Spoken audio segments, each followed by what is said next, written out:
Hello, Thomas. I am Myriam. super excited that finally we will do something in person. Yes, can't wait for that to happen. How long did it take? 4 years? At least. So yeah, it's time. And now we are designing this signature bootcamp. What does it mean to have a facilitation signature? And to you, and maybe what I shall say is that I always call you the MacGyver of facilitation. So for me, this is your signature. But what is it that you understand by a signature, and why should we have one? Well, this is the proudest signature that I could ever have. I think I've told you that many times. I think signatures is for me something that sets you apart. Something like we all have signatures, so they look different.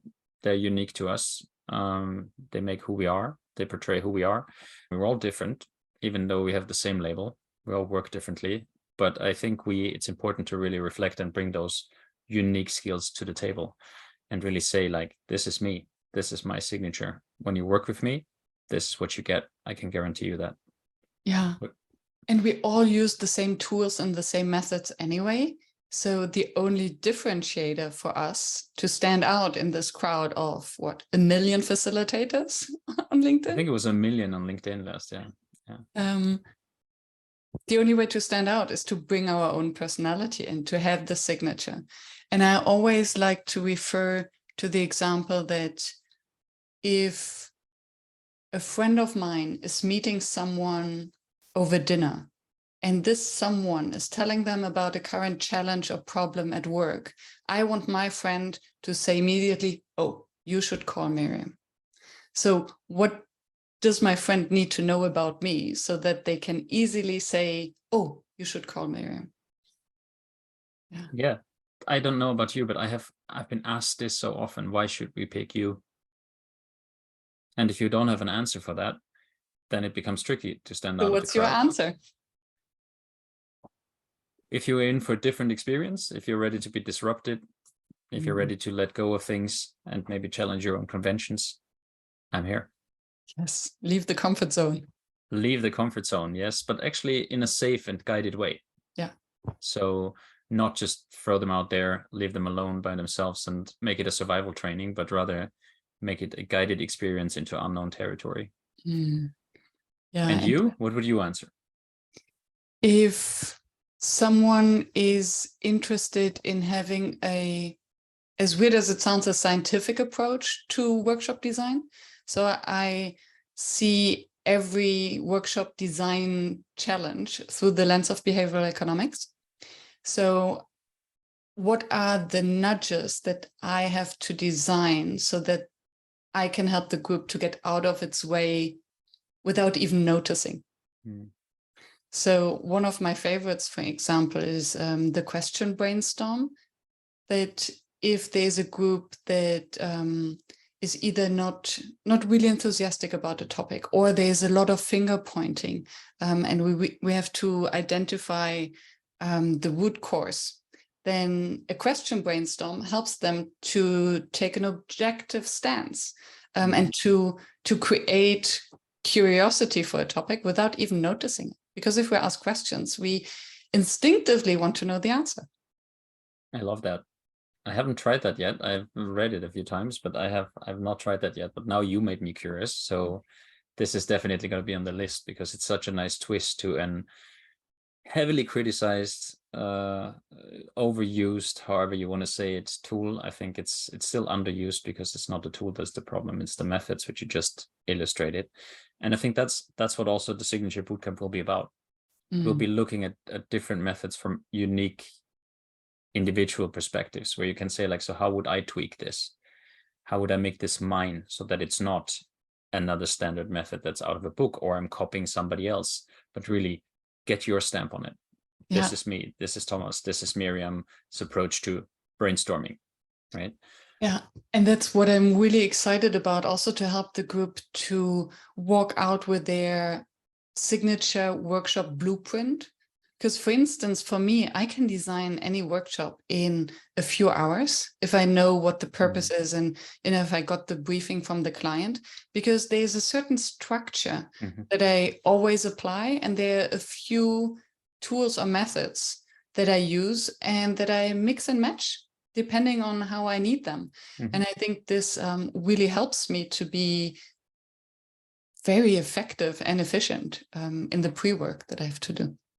And I think what's funny about that is what we often don't notice. I don't know about you, but for me, there's different phases, and my signature already starts in the preparatory phase and the design phase, because I have those glasses on, because I know that that's how I work. So it's not only about like, oh yeah, this is how you facilitate, but facilitation is way more. It's how you listen, it's how you design your workshop, it's how you then implement or change it along the way, because we know workshop plans are often just, maybe recommendations for ourselves on how to do it, but when we meet the group, it looks a bit different.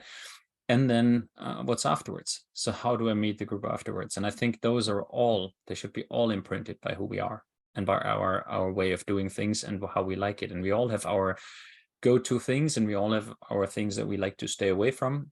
Yes. They're not so good for us. And I think really taking the reflection and going with the group into these different phases. Yes. So that everybody of the participant walks out of the words with saying like, yeah, this is what I do, and have actually up that mirror and that outside perspectives that we're going to provide in terms of like, yeah, this is how you do it. Yeah. And I love what you mentioned, that your signature already starts beforehand and lasts so much longer. So for me, my signature beforehand is to have interviews with the participants. And this is where I get my inspiration from for the design elements. But then also, I think there's a strategic element to that. So how can you plant seeds if this is what you want from the client, to maybe have longer term relationships or facilitate more than just one workshop, but an entire program?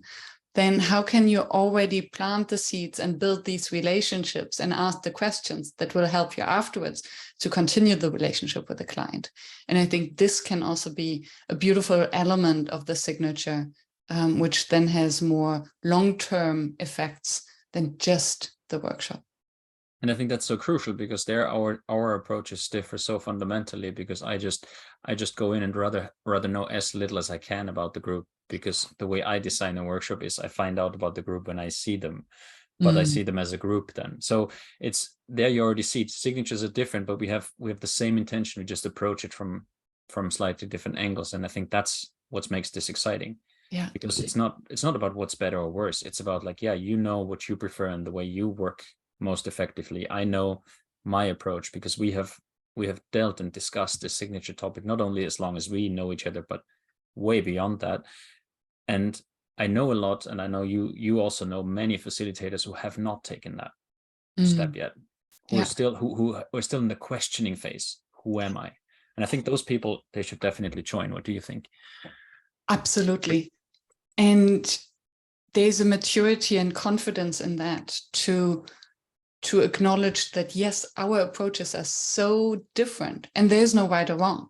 It's not that at the end of the bootcamp, if a participant shall say, oh, I'll do it like Thomas, or, oh, I'll do it like Myriam.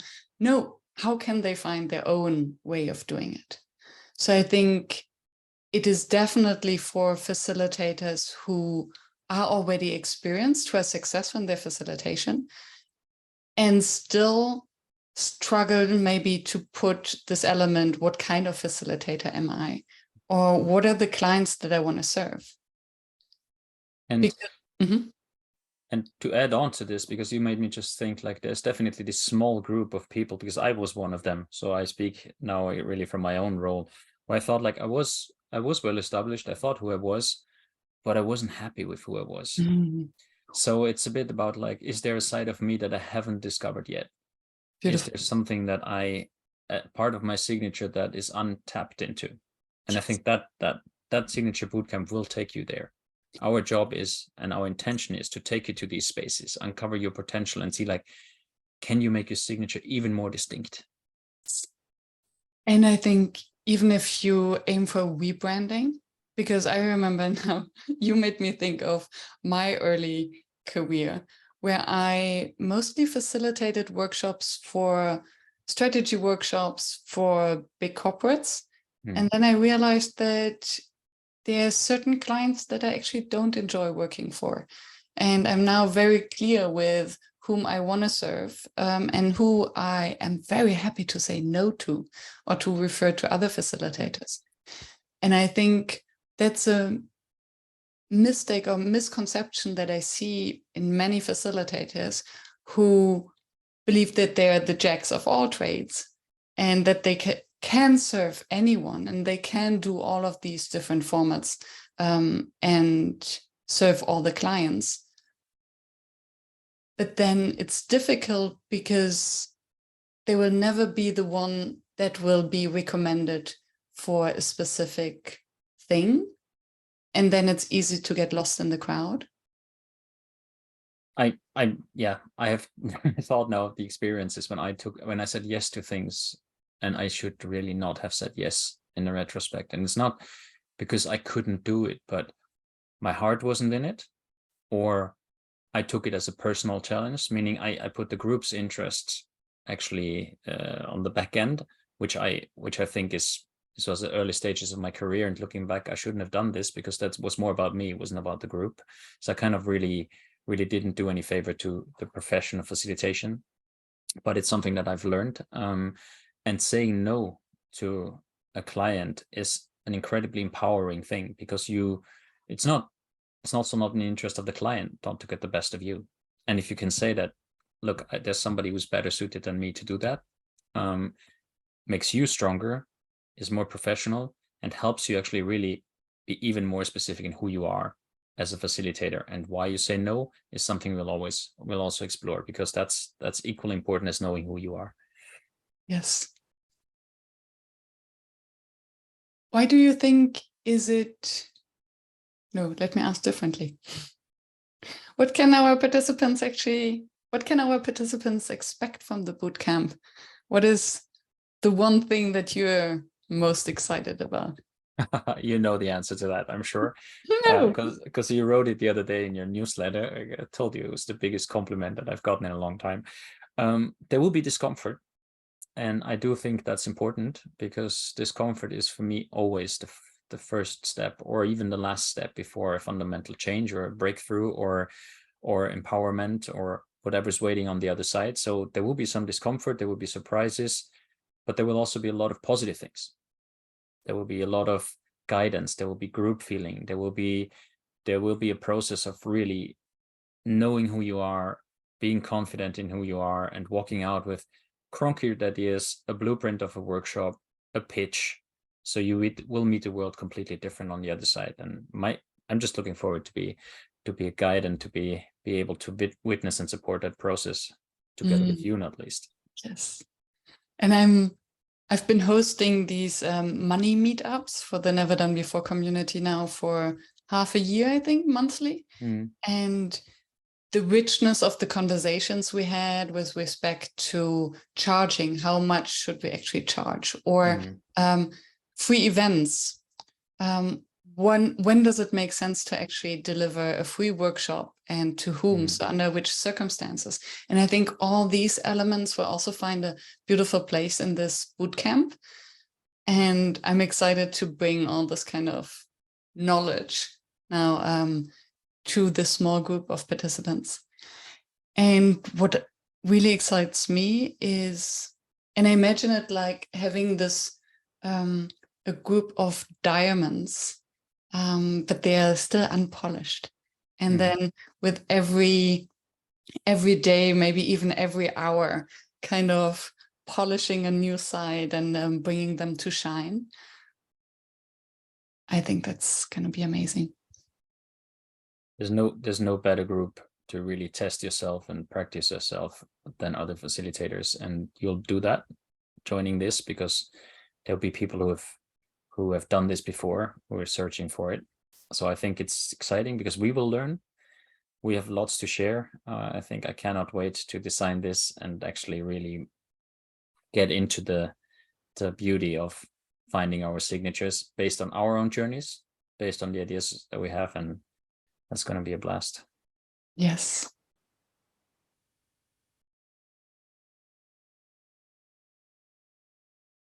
Haben wir was vergessen? Ich glaube nicht. Ich hatte eben irgendwie noch was auf der Zunge. Ja, wie irgendein so Schlusssatz von dir wäre super. Mm.